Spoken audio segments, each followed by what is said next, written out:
Hello, a very good day, everyone. In this class, we are going to understand how to prepare a good report. Whenever we are preparing the report for marketing research, first we have to write the introduction.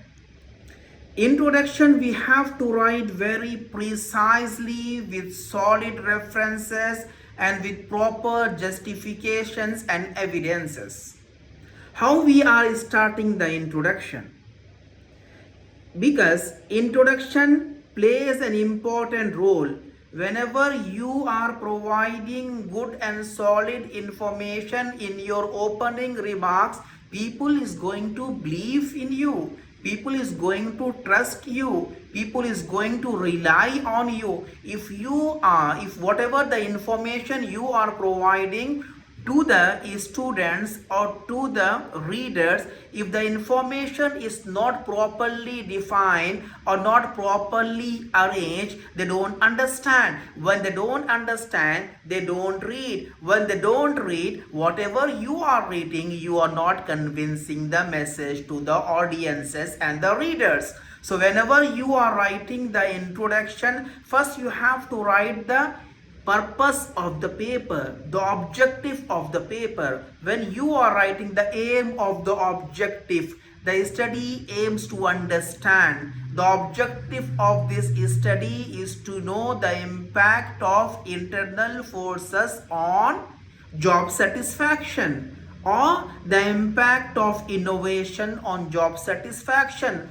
or the impact of appraisal on job satisfaction. So you have to understand whatever the topic you are taking, you have to define the purpose and the objective in the introduction, and you should talk about the importance of your study, what is the lacuna, what is the gap in the study, you have to discuss in the introduction.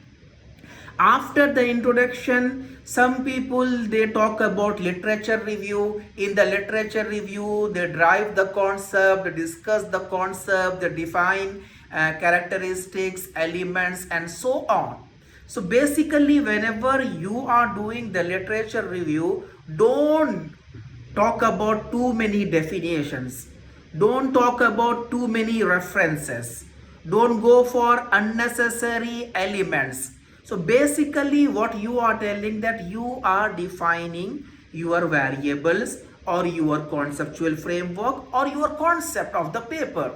When you are discussing the concept of the paper, you are defining, then you are talking about the characteristics, then you are talking about the elements, then you are talking about the importance, then you are talking about the limitations of the study. After this, you are going to discuss about the methodology. In the methodology, you are discussing about the research design, research method, though qualitative or quantitative. Then you are talking about sampling technique, sampling size, data analysis, statistical tools. So here, whenever you are writing the article or the paper, you don't have to write more than a page.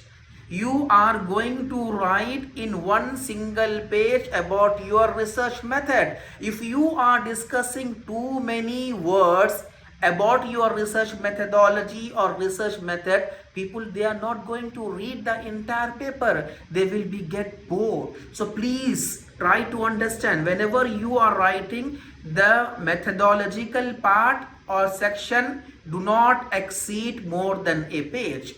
After the methodology, you are providing the findings, correlation findings or thematic analysis findings or content analysis. Okay, so findings, do not provide all the tables, all the figures.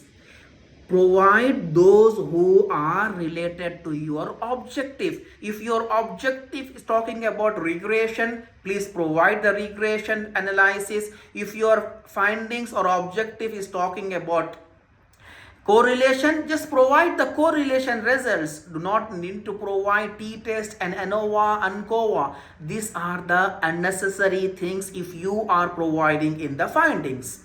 After the findings, you are discussing your findings. This part is very important because you have to authenticate your findings in the discussion. If the discussion is not strong, the entire paper will be on question mark.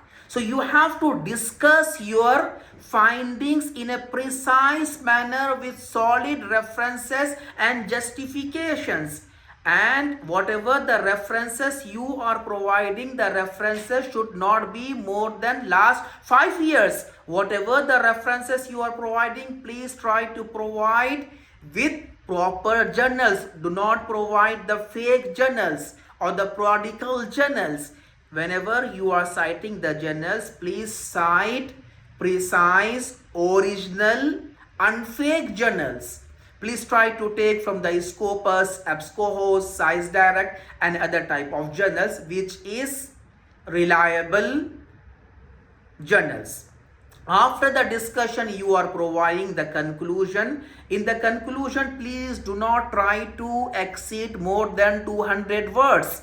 If you are providing recommendation, suggestion, 300 words, do not write more than that. After that, you are providing the references. Some journals they like APA format, some journals they like Chicago format. Please try to read the journal guidelines, or if you are writing for your company, please try to ask them which journal or which guideline they have to follow.